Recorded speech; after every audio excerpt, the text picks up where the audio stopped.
Video games are now the favorite pastime of 212 million Americans. Stanley, Pierre-Louis, the CEO of Entertainment Software Association, is here. You did a recent study, and what did you find? And do you think there's a misconception about video games? One of the great things about this year's study, the Essential Facts About the Video Game Industry, where we look at the demographics and perceptions around games, is we find that games really cover every demographic. And when we look at the polling that we do, we see that whether you're over 65 or under 18, there's a game for you and there's excitement around gameplay.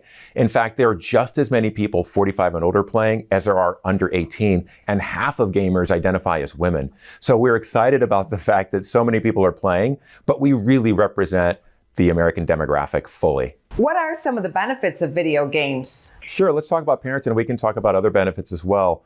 One of the great things about gameplay is that it allows for intergenerational play, both parents and grandparents playing with kids. With respect to parents, we find that 76% of parents play games with their kids. And what that means is they're engaged in what's happening, they're spending time with their kids, they're having fun with their kids, but they're also seeing the additional benefits that games bring. Part of that is educational. You're learning things about games, and also it's inspiring people to want to know more about how the game is made.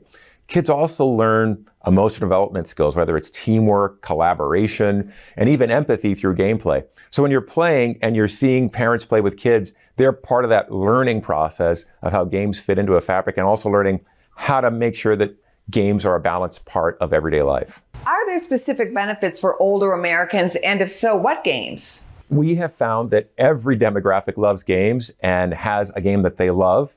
So for example, younger and middle-aged players enjoy playing games that are action games or fighter games or sports games. Older Americans tend to love puzzle games. It keeps the mind active, but also there's a social component to games today that allow them to connect with others, so whether it's their friends who they haven't seen in a while or their grandkids. We have information available on our website, which is theesa.com. That's www.theesa.com.